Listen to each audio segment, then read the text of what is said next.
¿Fuimos visitados en el pasado y posteriormente creados genéticamente por una raza de reptiles humanoides?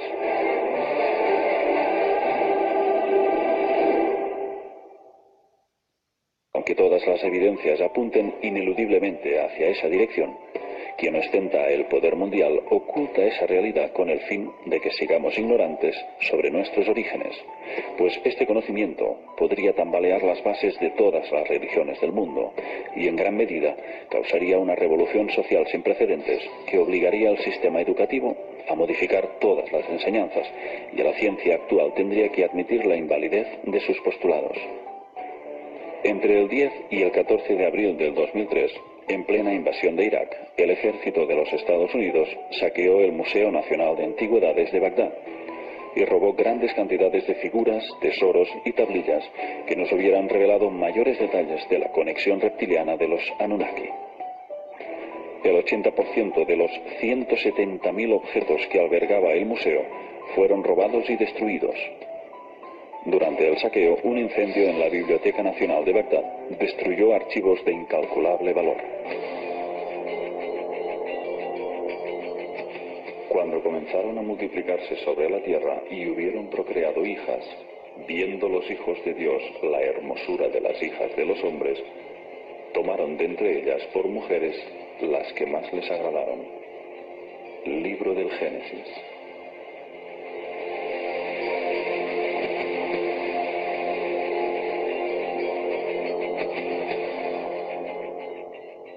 Hace unos 13.000 años, los jóvenes astronautas Anunnaki se sintieron sexualmente atraídos por las hijas de los hombres y tuvieron relaciones carnales con ellas. En los textos se describe como el dios Enlil estaba furioso por la lujuria y el sexo que se había desatado en la Tierra entre Anunnakis y seres humanos. Sus fornicaciones se escuchaban en todos los rincones y sus lamentos perturbaban el sueño de Enlil. Los Anunnaki gozaban de una existencia placentera al lado de aquella raza híbrida que se había convertido en su inseparable compañía.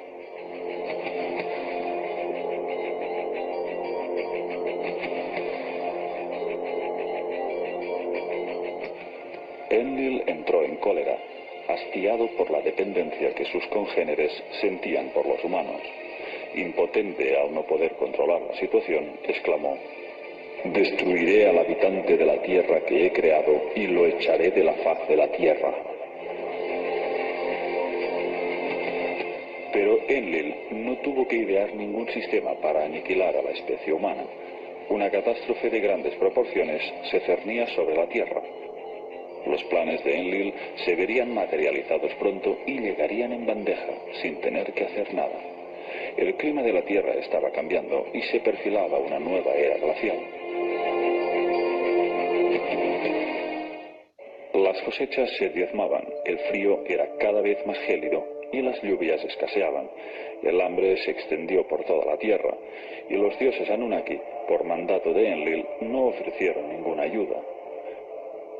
Enki proclamaba piedad para los pueblos hambrientos, pero la crueldad de su hermano imperó con mano firme.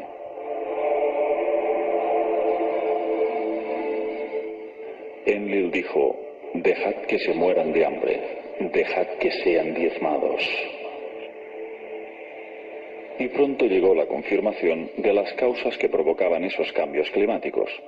En una estación científica situada en el extremo de África, Enlil recibió los primeros datos de alarma. La gran placa de hielo antártica se estaba deslizando peligrosamente hacia el océano. La inestabilidad de los hielos se debía a la atracción gravitacional que ejercía el planeta Nibiru, cuya órbita se aproximaba a la Tierra como hacía cada 3.600 años, pasando entre Marte y Júpiter. En cada paso próximo ejercía unos efectos de desequilibrio terráqueo, tanto a nivel magnético como climatológico. Si en otras ocasiones se habían producido violentos terremotos, en esta ocasión el enorme casquete del Polo Sur que se había creado capa tras capa peligraba de volverse inestable. El peso de la fricción en su base provocó un calor que la atracción de Nibiru podía hacerlo tambalear. Enlil debió de sentir una gran satisfacción cuando la estación científica reveló que una vez la capa de hielo se hubiera desprendido totalmente hacia el océano, provocaría unos oleajes tan grandes que llegarían a sumergir al planeta entero bajo las aguas.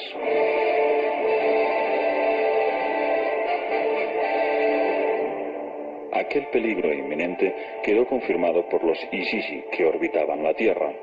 Entonces se decretó una asamblea excepcional en la que acudieron todos los mandatarios Anunnaki para trazar las pautas a seguir.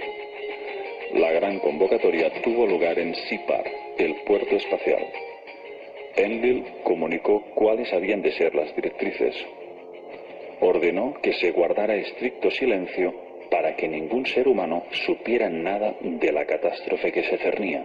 De este modo, se lograría la total aniquilación del ser humano en el planeta. Por supuesto, Enki protestó enérgicamente y se opuso a obedecer sus órdenes, pero ante la furia creciente de Enlil, finalmente cedió y prometió guardar total silencio.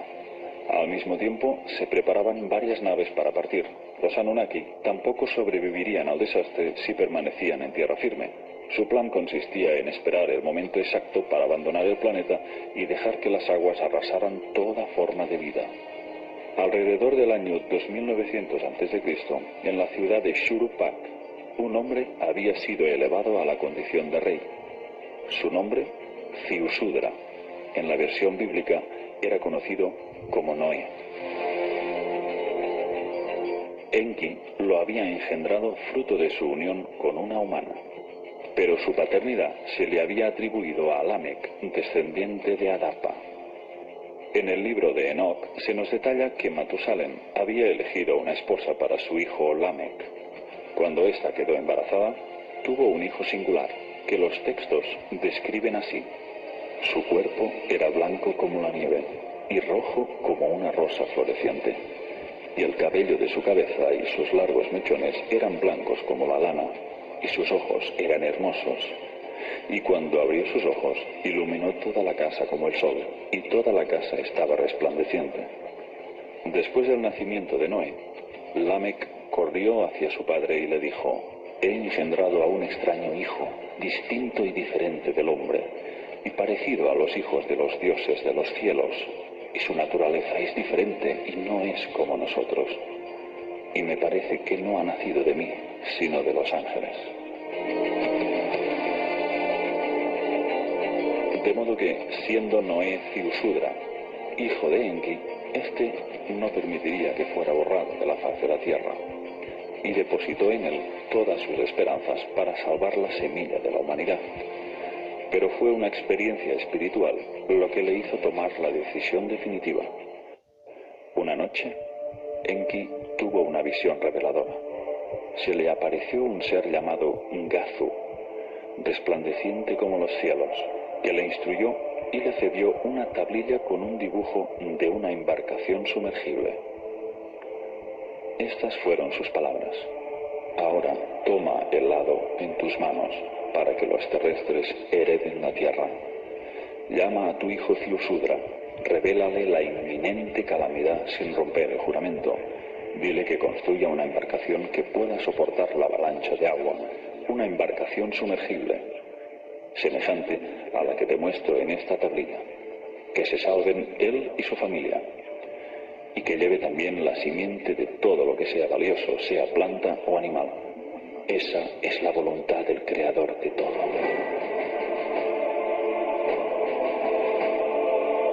Cuando Enki despertó, vio que aquella tablilla estaba a su lado. No podía entender cómo aquella especie de sueño se había materializado. Cogió la tabla y vio la imagen de aquella embarcación con cada una de sus medidas para construirla. Entonces supo que su hijo Ziusudra era el elegido para salvar a su amada humanidad.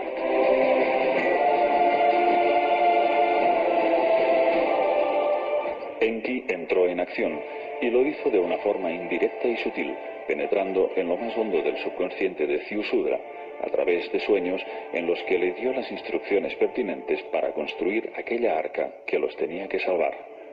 Una noche, Enki se acercó hacia las estancias donde dormía Ziusudra y le habló a través de una pantalla de juncos, Estas fueron sus palabras. Abandona tu casa, construye una embarcación, renuncia a tus posesiones, salva la vida. El aparejo tiene que ser muy fuerte, la brea fuerte y espesa para que no entre el agua. Que sea una embarcación que pueda darse la vuelta y caer para sobrevivir a la avalancha de agua. Construye la embarcación en 7 días, reúne en ella a tu familia y a tus parientes. Acumula en la embarcación comida y agua, lleva también animales domésticos. Después, en el día apuntado, se te dará la señal. El día esperado llegó y las primeras señales del desastre se manifestaron.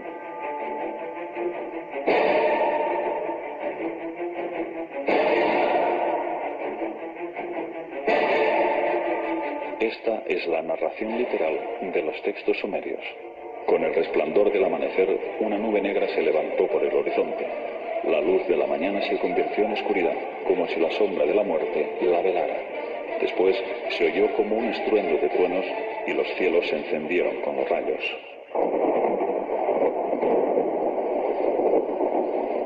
Una capa de hielo golpeó contra otra capa de hielo.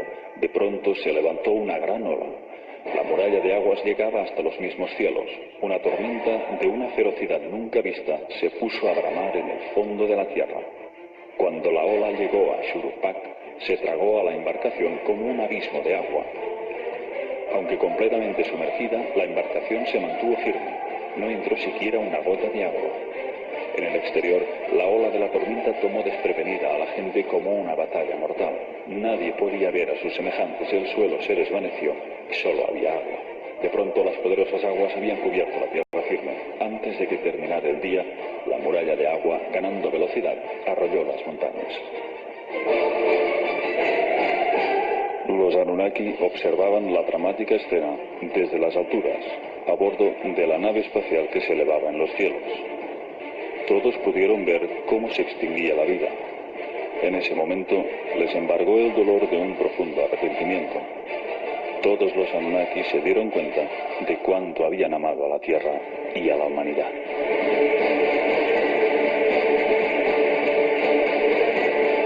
Todos lloraron, se sentaron y gritaron de impotencia y dolor. Se escuchaban los llantos de Ninhursag, Ishtar y el resto de líderes Anunnaki.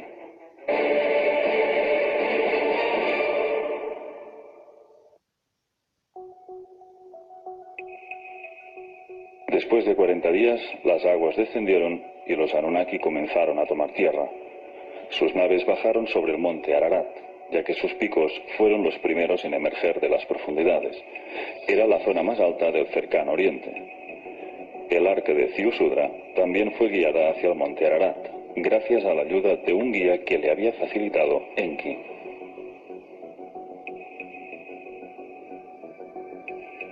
Cuando aterrizó la nave de Enlil, este vio llegar a Ziusudra con su embarcación hacia el monte. Enlil estalló de ira al ver que la semilla de la humanidad se había salvado. No podía tolerar que un pequeño grupo de humanos hubieran sobrevivido. Pero Enki consiguió persuadirle. Le hizo razonar el hecho de que todos los Anunnaki necesitarían el servicio y la ayuda del hombre para reconstruir el nuevo mundo.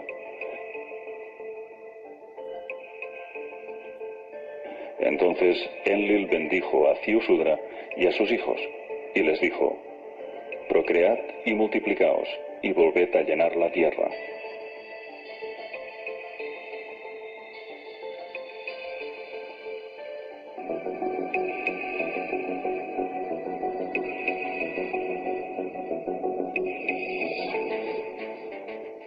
Los Anunnaki que decretan los destinos se sentaron a intercambiar opiniones con respecto a la Tierra.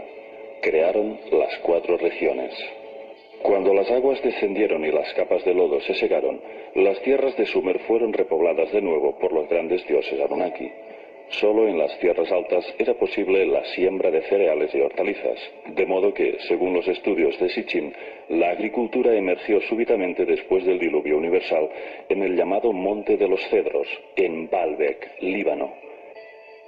Según los textos, Anu envió las semillas desde el cielo a su hijo Enlil. Enlil transportó la cebada y la sembró en la montaña. Transportó aquello que vegeta.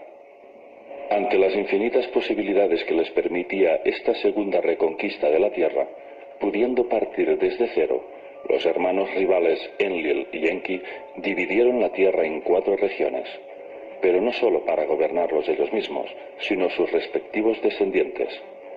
Un sorteo extraordinario arrojó el siguiente resultado. Enlil y sus hijos heredarían Asia y Europa. Enki y su clan gobernarían África.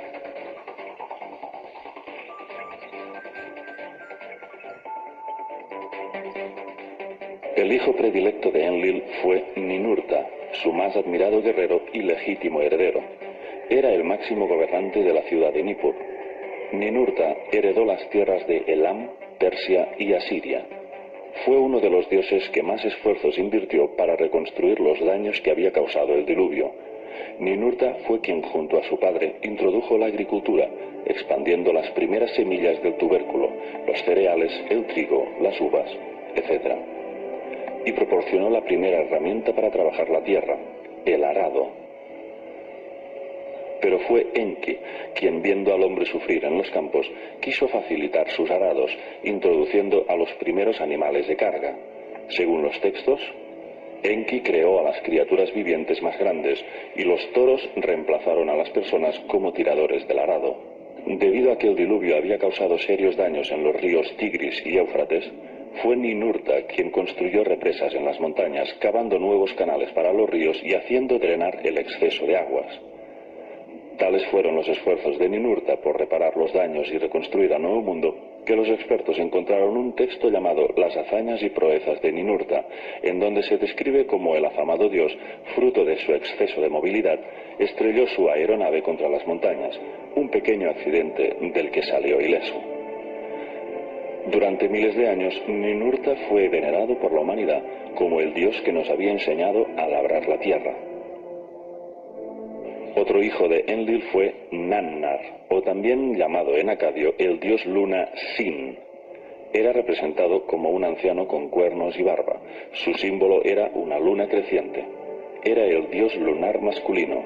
Nannar fue un dios benévolo, que heredó Sumer y todas las tierras que se extendían hacia el oeste, hasta el Mediterráneo. Nannar se encargó de reedificar las ciudades antediluvianas que habían sido arrasadas por las aguas. Las reconstruyó desde sus mismos cimientos, creando a su vez otros nuevos asentamientos. Nannar tuvo 2 gemelos, Inanna y Utu, que tuvieron una gran repercusión en la llamada Guerra de los Dioses, que pronto se desataría entre los Anunnaki. Inanna, o en acadio, Ishtar, era la diosa del amor y la guerra. Aunque tenía 7 templos de veneración en Sumeria, el mayor de todos era en la ciudad de Uruk. Inanna era una diosa guerrera conocida por sus insuperables habilidades de lucha. Su ferocidad y crueldad en el campo de batalla la convirtieron en una diosa temida por hombres y dioses. Prácticamente invencible, su sed de conquista la llevó a protagonizar cruentas guerras contra el clan de Enki. El hijo más pequeño de Enlil fue Ishkur, también llamado Adat en acadio. Se le representaba subido a un toro y portando rayos en sus manos, de forma muy parecida al dios griego Zeus. Ishkur heredó las tierras del noroeste, el Asia Menor y las islas del Mediterráneo. De ahí, su realeza se extendió con el tiempo hasta Grecia. Siendo Enki soberano de África, repartió el dominio de sus áreas entre sus hijos. Su hijo primogénito y heredero legítimo fue Marduk, que significa hijo del monte puro, pero a su vez Marduk es también el nombre babilónico de Nibiru, que Enki le puso en honor a su planeta de origen. Marduk se había convertido en el hijo favorito de Enki, ya que había aprendido con maestría todos sus conocimientos científicos y astronómicos. Además, era un guerrero implacable, pero carecía de la nobleza de su padre y era incapaz de contener la ira y la sed de conquista. Sin embargo, esa actitud no impidió que Enki tuviera una relación de estrecha armonía y amistad con su hijo. Enki le cedió todos sus poderes políticos, científicos y morales y confió plenamente en sus capacidades de liderazgo, hasta el punto de que gracias a sus heroicas hazañas se convirtió en dios de Babilonia.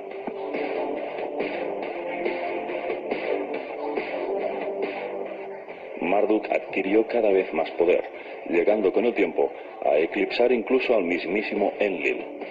Cuando Babilonia se convirtió en la capital de Mesopotamia, Marduk rebasó todos los límites del poder y fue nombrado Dios Supremo de Babilonia y de las 4 regiones de la tierra.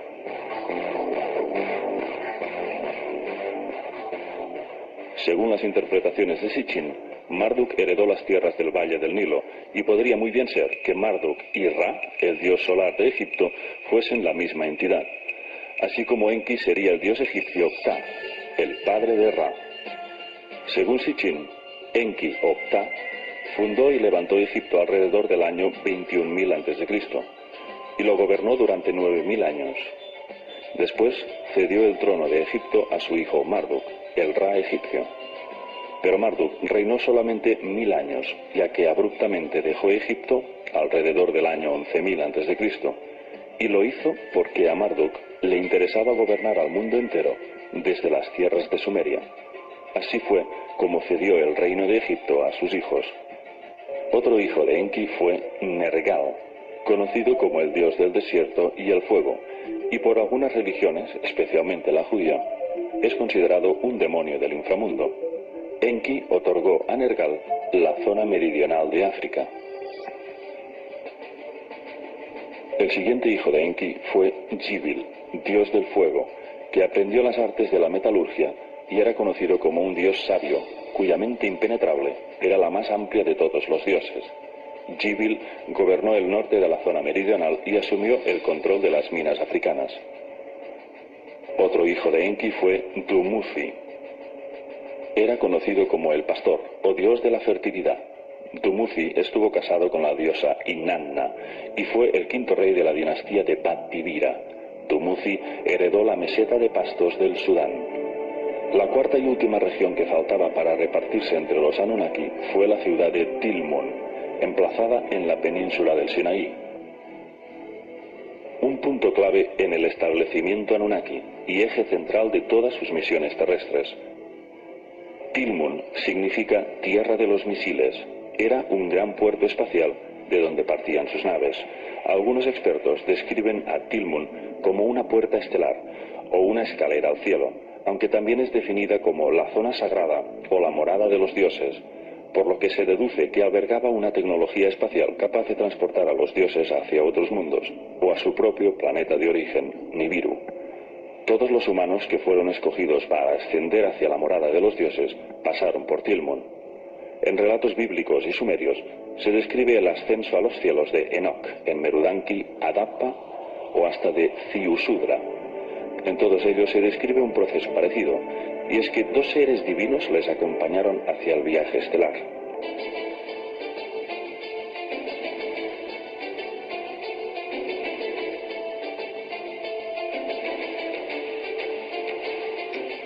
Por ejemplo, Adapa fue recibido ante la puerta de Anu por 2 jóvenes dioses, Dumuzi y Jizita.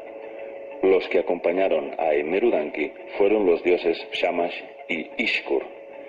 En el caso de Enoch fueron 2 arcángeles. Cuando estos humanos elegidos cruzan la llamada puerta de Anu, simbolizada por el disco solar que representa a Nibiru, luego son regresados a la tierra.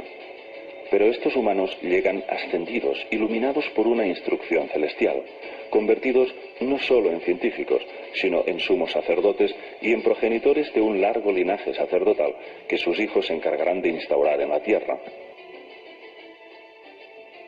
De estos sacerdotes elegidos por los dioses descendería toda una generación de faraones, monarcas y reyes que gobernarían diferentes regiones del planeta. Y una ley inamovible estaba sujeta a su linaje. Solo podían procrear con los de su misma línea de sangre. Según los textos, la simiente sacerdotal no puede ser profanada. También sabemos que esos humanos elegidos y convertidos en sacerdotes y faraones eran en realidad híbridos de los dioses Anunnaki. Por lo tanto, eso explicaría la prohibición de mezclarse con seres humanos comunes. Entonces, cabe preguntarse, ¿qué clase de genética contenía la sangre de estos elegidos? ¿Por qué los dioses crearon estos linajes de sangre híbrida para que gobernaran los pueblos de la Tierra? El autor británico David Icke asegura que detrás de este linaje de híbridos se oculta un poder en la sombra que gobierna nuestro mundo a través de sociedades secretas que se remontan a la antigua Babilonia. Según él, estos híbridos pasaron a ser faraones en Egipto y de ahí emigraron hacia Europa, creando la actual realeza. Estos monarcas, según David Icke, poseen una genética reptiliana que les permite cambiar de forma. Los llama los reptilianos metamórficos y dice que adoptan forma humana para pasar desapercibidos ante nuestros ojos. Si David Icke tiene razón, ¿serían estos linajes procedentes de los Anunnaki utilizados como un sistema de control a través de una línea sanguínea que sirva a sus intereses de dominación? Y volviendo al punto del relato, los Anunnaki estaban ansiosos por conseguir el dominio de Tilmun. Pero para evitar conflictos de intereses y hacer un reparto justo, optaron por adjudicarle la ciudad a la medio hermana de Enlil y Enki, la diosa Ninhursag. Debido a que ella no participaba de las rivalidades de ambos hermanos, su actitud neutral de no posicionarse a favor de uno u otro y de su amplio sentido de justicia hizo que todos los Anunnaki aprobaran casi por unanimidad el cederle el control absoluto de Tilmun. Las tierras de Tilmun albergaban minas de las que los faraones egipcios extraían piedras preciosas, turquesas, lapislázuli, malaquita, cobre, etc., así como depósitos de agua subterránea bajo la superficie rocosa. La diosa egipcia Hathor era conocida como Señora del Sinaí y gobernaba aquellas minas de Tilmun. Hathor era representada con cuernos de vaca y la llamaban por el sobrenombre de la vaca. Según Sitchin, podemos establecer analogías entre la diosa Hathor y la propia Ninhursag. Si bien al principio, cuando llegaron a la Tierra, Ninhursag fue una bella joven, nombrada médico en jefe de los Anunnaki, que gobernaba el centro médico Shuruppak, ahora había envejecido y debido a su sobrepeso la llamaban la vaca y la simbolizaban con cuernos de vaca igual que la diosa egipcia. De manera que Sitchin postulaba que Ninhursag y Hathor eran la misma diosa. El diluvio universal tuvo consecuencias importantes sobre el ciclo de longevidad del ser humano. Ignoramos las razones, pero es indudable de que el proceso de envejecimiento se aceleró notablemente a partir del diluvio. En este gráfico podemos comprobar el linaje de descendientes de los hijos de Noé y la notable disminución de sus años de vida.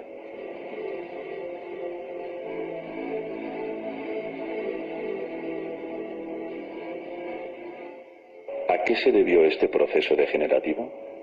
La pérdida de longevidad motivó en muchos seres humanos comunes la búsqueda de la inmortalidad, el secreto de la vida eterna que solo los dioses Anunnaki custodiaban.